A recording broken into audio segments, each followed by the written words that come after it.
Here's a collection of 4 things that I'm selling because I think somebody else might be able to make better use of them. I've already done something to them. The first thing, it's really quite heavy and there must be some lead inside this. All 4 are made out of plywood. They're scratch built, and what you see here is a tender would be pulled behind a Mamod style loco or something like that. It's got coal in it, it's got a coal load already in it. I've taken the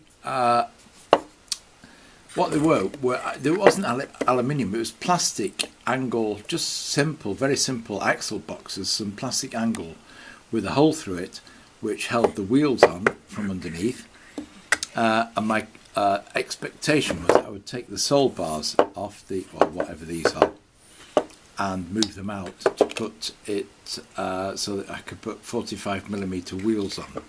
These are just glued on, I've found on the others, and moved out. And what you've got basically is just 2 hooks, a hook at each end. So for 3-link couplings, you hook it up behind your loco. It's got the Mamod style buffers on the back, and then you can attach your other sort of rolling stock behind that.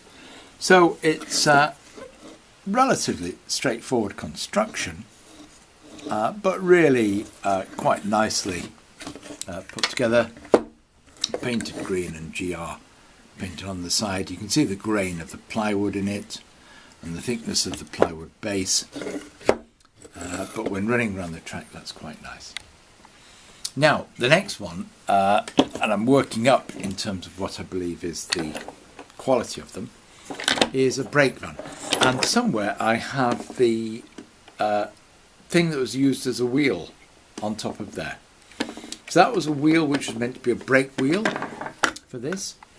This has got the centre buffers with the hook for the 3-link couplings at either end, and it's made out of plywood again. It's painted in that drab green grey, olive green I would say, numbered 2, GR on the side, a curved roof made out of whatever material it is, representation of a door, and a piece of brass or bronze wire to represent a handle, and the typical couplings for narrow gauge railways, this central coupling for 3-link coupling, complete with wheels.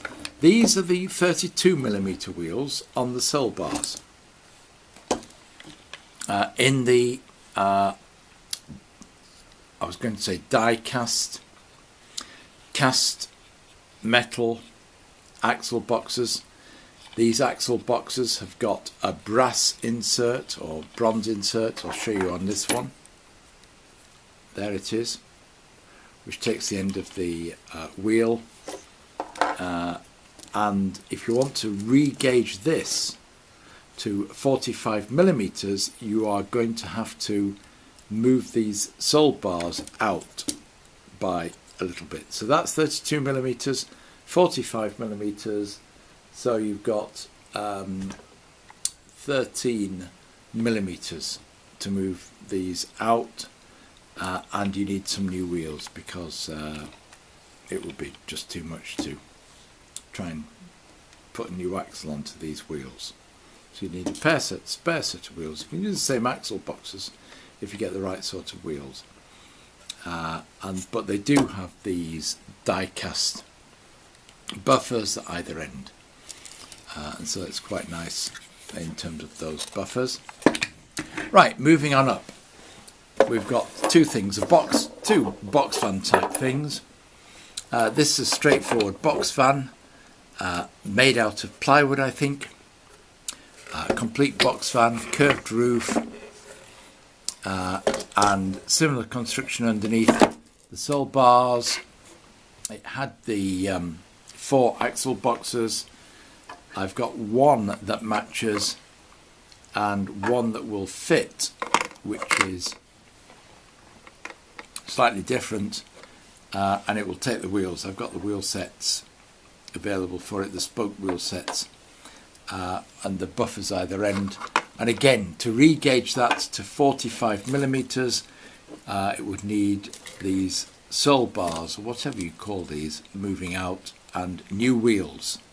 You could reuse the same axle boxes as long as the diameter of the axle at the ends is the same diameter as that one, which means you can't use Accucraft wheels because the diameter of the end is a little bit larger, and in that case you'd have to consider drilling out the centre of the end.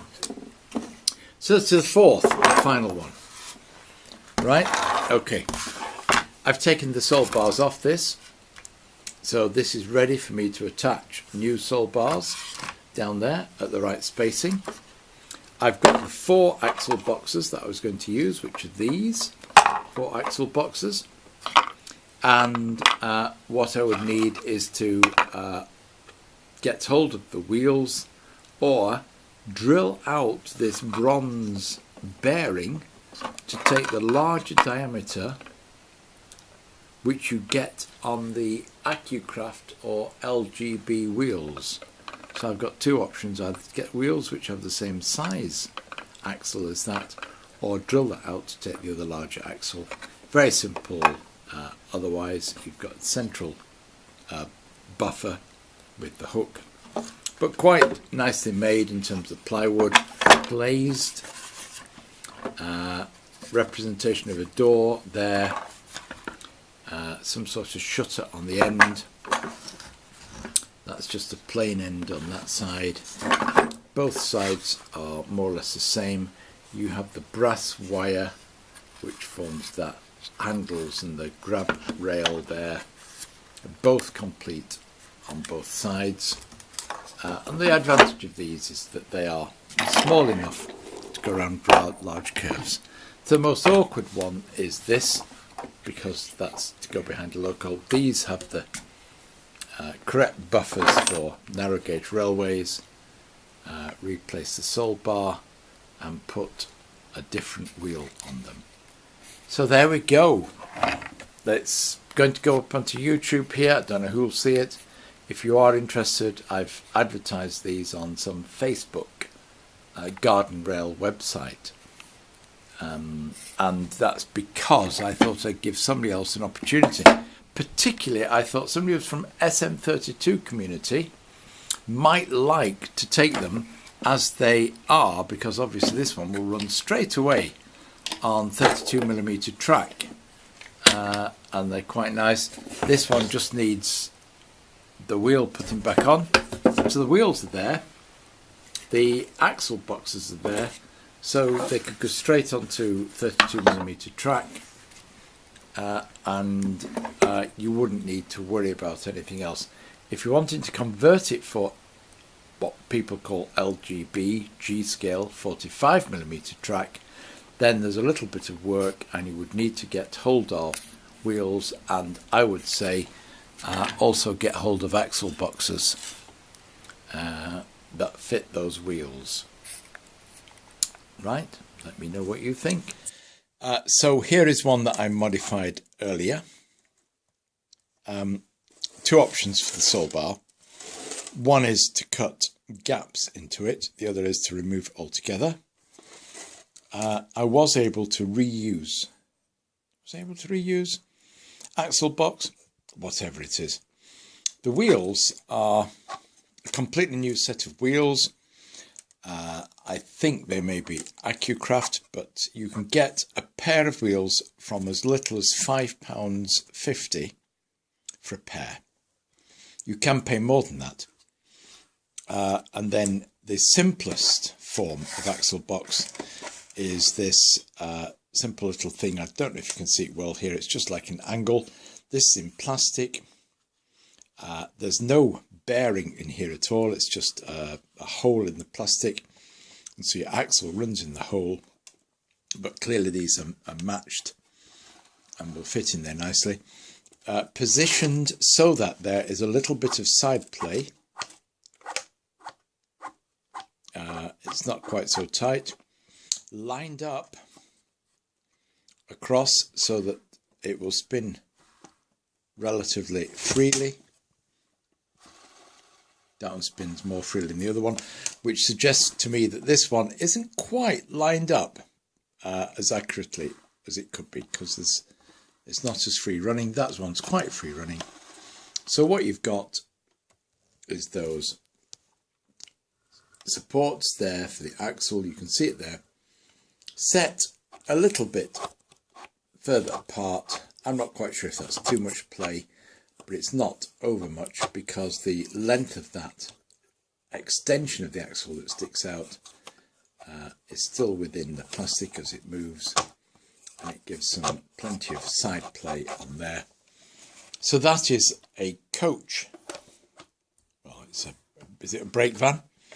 It's a brake van, which is now modified to run on LGB or 45mm track. Quite free running, but it has still got the same 3-link couplings on the ends, and I will clean up the roof of it, which is obviously the one that's got the most dirt. So quite pleased with the way that was converted.